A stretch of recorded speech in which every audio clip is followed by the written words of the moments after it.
ارے تم نے دیکھا نہیں حضرت موسیٰ پیغمبر نے جب رب کی بارگاہ میں عرض کی مولا جنت میں میرا ساتھی کون ہوگا؟ پیغمبر کے ساتھ جنت میں کون جائے گا؟ وہی آئی کہ فلاں محلے کا ایک قصاب تمہارے ساتھ میں جنت میں جائے گا۔ آگئے اسے تلاش کرتے ہوئے موسیٰ علیہ السلام، آپ نے دیکھا کہ وہ گوشت فروخت کر رہا ہے، آپ بیٹھے رہے دیکھتے رہے کہ اس کی ایسی کون سی نیکی ہے جس کی وجہ سے یہ پیغمبر کے ساتھ جنت میں جائے گا۔ پورا دن آپ نے دیکھا لیکن بظاہر آپ کو کچھ نظر نہیں آیا۔ پھر اس نے شام کو کہا چلیے آپ میرے مہمان ہیں، میرے گھر پر چلیے کھانا کھا کر جائیے گا۔ گھر پر آئے آپ اس نے کھانا اپنے ہاتھوں سے تیار کیا۔ پھر اس کے بعد کہتا ہے آپ بیٹھیے، پہلے میں اپنی ماں کو کھلاؤں گا، پہلے میں اپنی ماں کو کھلاؤں گا۔ اپنے منہ میں لقمے ڈال کر کے باریک کیے، پھر اپنی ماں کے منہ میں لقمہ ڈالا۔ اس طرح سے ماں کو شکم سیر کرایا، پیٹ بھرایا ماں کا۔ جب ماں شکم سیر ہو گئی، ماں نے ہاتھ کا اشارہ کیا، پانی پلایا، ماں لیٹ گئی۔ اب کہا کہ اب آئیے، اب ہم اور آپ مہمان، آپ ہمارے مہمان ہیں، آئیے اب کھانا کھائیے، ہم اور آپ ساتھ میں کھانا کھاتے ہیں۔ جب کھانا کھانے کے لیے بیٹھے تو اس کے بعد میں موسیٰ پیغمبر آرام کے لیے لیٹ گئے۔ آپ دیکھ رہے ہیں کہ ابھی تک اس نے کوئی ایسا کام نہیں کیا ہے جس کی وجہ سے یہ پیغمبر کے ساتھ میں جنت میں جائے۔ رات میں آپ نے کسی کی سسکیوں کی آواز سنی، رات میں آپ نے کسی کے رونے کی آواز سنی۔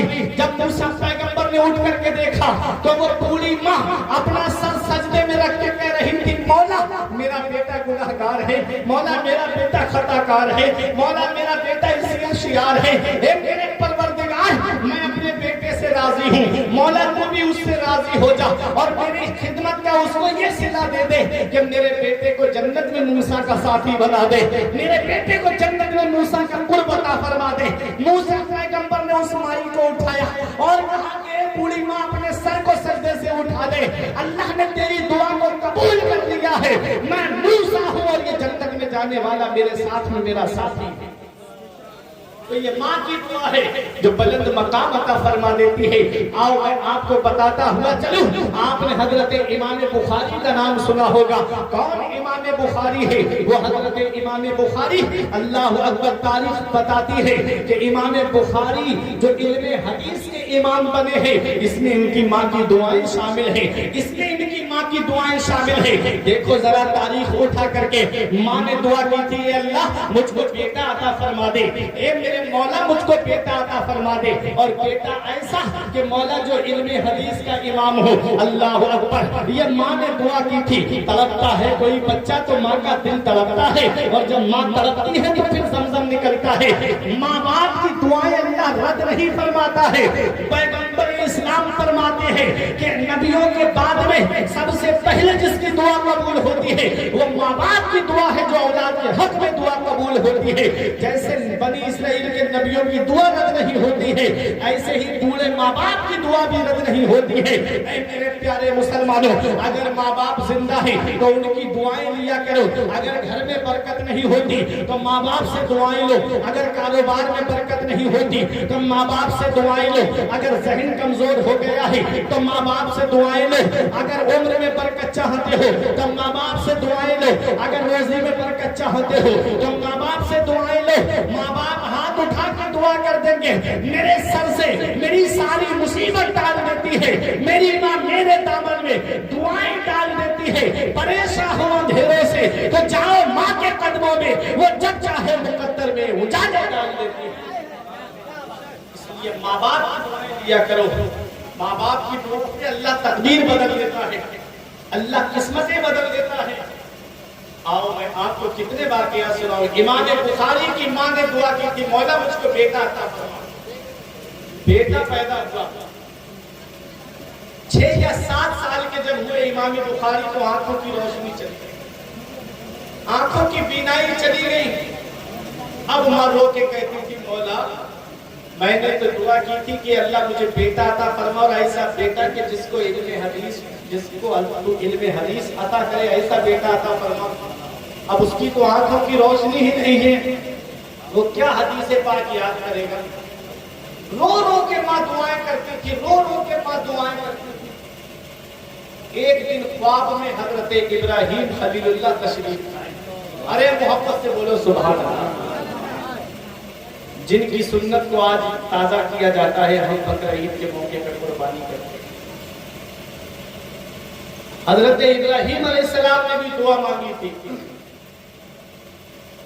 اولاد کے لیے، جب آپ کی عمر 99 سال کی ہو رہی ہے، اے اللہ مجھے نیک بیٹا عطا فرما، نیک بیٹا، دعا مانگی کیا؟ نیک بیٹا عطا فرما۔ اس لیے کبھی دعا مانگا کرو تو یہ دعا مانگا کرو، اے اللہ ہمیں نیک بیٹا عطا فرما۔ کیوں؟ اس لیے کہ اولاد نیک ہوگی تو ماں باپ کی نیک نامی کا سبب بنے گی، اور اگر اولاد بری ہوئی تو وہ ماں باپ کی بدنامی کا سبب بنے گی۔ آج کل کی اولاد کا حال آپ مجھ سے بہتر جانتے ہیں۔ میں آپ کے سامنے کیا آج کل کی اولاد کا حال بیان کروں؟ جو آج اولاد کی وجہ سے ماں باپ بدنامی کی دہلیز تک پہنچ جاتے ہیں، لیکن اس اولاد کو ماں باپ کی عزت کی بھی پرواہ نہیں۔ باپ سسکیاں لے کے روتا ہے گھر میں، ماں آنسو بہاتی ہے گھر میں، لیکن اولاد بے پرواہ ہے ماں باپ کے آنسوؤں سے۔ ایک دن آئے گا کہ کوئی تجھے روکنے والا تک نہیں ہوگا، کوئی خیریت پوچھنے والا تک نصیب نہیں ہوگا۔ اتنا یاد رکھنا پیارے مسلمانوں، ماں باپ اللہ کی بہت بڑی نعمت کا نام ہے۔ نیک اولاد کی دعا مانگا کرو، اللہ اولاد دے تو نیک ہو، اولاد دے تو اللہ پرہیزگار دے، اولاد دے تو اللہ نماز پڑھنے والی دے۔ کہیں ایسا نہ ہو کہ اولاد بد عملی میں دنیا سے چلی گئی تو ماں باپ کو بھی قیامت میں اس کا حساب دینا پڑے گا۔ اور اگر اولاد کو تم نے نیک تعلیم نہیں سکھائی، دینی تعلیم نہیں سکھائی، تو اس کا بھی جواب قیامت میں دینا پڑے گا ماں باپ کو۔ میرے آقا فرماتے ہیں ادبوا اولادکم علی ثلاث خصال، اپنی اولاد کو 3 باتیں سکھاؤ۔ حب نبیکم، ان کے دل میں نبی کی محبت ڈال دو، ان کے دل میں نبی کا پیار ڈال دو، ان کے دل میں نبی کی محبت ڈال دو۔ ذرا بتاؤ نبی کی محبت کیا انہیں گانے سنانے سے پیدا ہوگی؟ نبی کی محبت کیا انہیں فلمیں دکھانے سے پیدا ہوگی؟ بتاؤ کیا ان کے دل میں نبی کی محبت انہیں میچ کھلانے سے پیدا ہوگی؟ کیا ان کے دل میں نبی کی محبت کیا انہیں بچپن سے گیم کھلانے سے پیدا ہوگی؟ نہیں نہیں پیارے مسلمانوں، نبی کی محبت قرآن کی تلاوت سے پیدا ہوتی ہے، نبی کی محبت نبی پہ درود شریف پڑھنے سے پیدا ہوتی ہے، نبی کی محبت اچھی آواز میں نعت نبی سننے سے محبت پیدا ہوتی ہے۔ اب میں آپ کو بتاتا ہوا چلوں، جس کے دل میں نبی کی محبت ہوتی ہے، جس کے دل میں نبی کا پیار ہوتا ہے، جس کے دل میں نبی کی سچی عقیدت ہوتی ہے، چاہے کیسا بھی وقت کیوں نہ آ جائے لیکن وہ اپنے ایمان کا سودا نہیں کرتا ہے، چاہے کیسا بھی وقت کیوں نہ آ جائے وہ اپنے ایمان سے پھرتا نہیں ہے۔ تم نے دیکھا نہیں حضرت عمار ابن یاسر کو، حضرت عمار ابن یاسر کو جب ان کی والدہ نے دیکھا کہ کلمہ پڑھ کر کے یہ مسلمان ہو گیا ہے، ماں نے کہا بیٹا میں کھانا نہیں کھاؤں گی تب تک جب تک تو نبی کا کلمہ پڑھنا نہیں چھوڑ دے گا۔ تب حضرت عمار ابن یاسر نے کہا ماں پوری زندگی بھوکی رہ لے تب بھی میں نبی کا کلمہ نہیں چھوڑ سکتا، تب بھی میں نبی سے پیار کرنا نہیں چھوڑ سکتا۔ حضرت عمار ابن یاسر کو گھر سے نکال دیا گیا، کفار مکہ نے جلتی ہوئی آگ کے اندر ڈال دیا، نبی گزر کے جا رہے تھے، حضرت عمار ابن یاسر آواز لگاتے ہیں یا رسول اللہ انظر حالنا، یا رسول اللہ میرا حال دیکھیے۔ نبی نے دعا کی یا نارونی بردو و سلاما علی عمار کما کنت علی ابراہیم، اے آگ میرے عمار پہ ویسی ہی ٹھنڈی و سلامتی والی بن جا جیسی حضرت ابراہیم پہ ٹھنڈی و سلامتی والی بن گئی تھی۔ آگ گل گلزار ہو جاتی ہے، حضرت عمار ابن یاسر آگ سے باہر نکلتے ہیں۔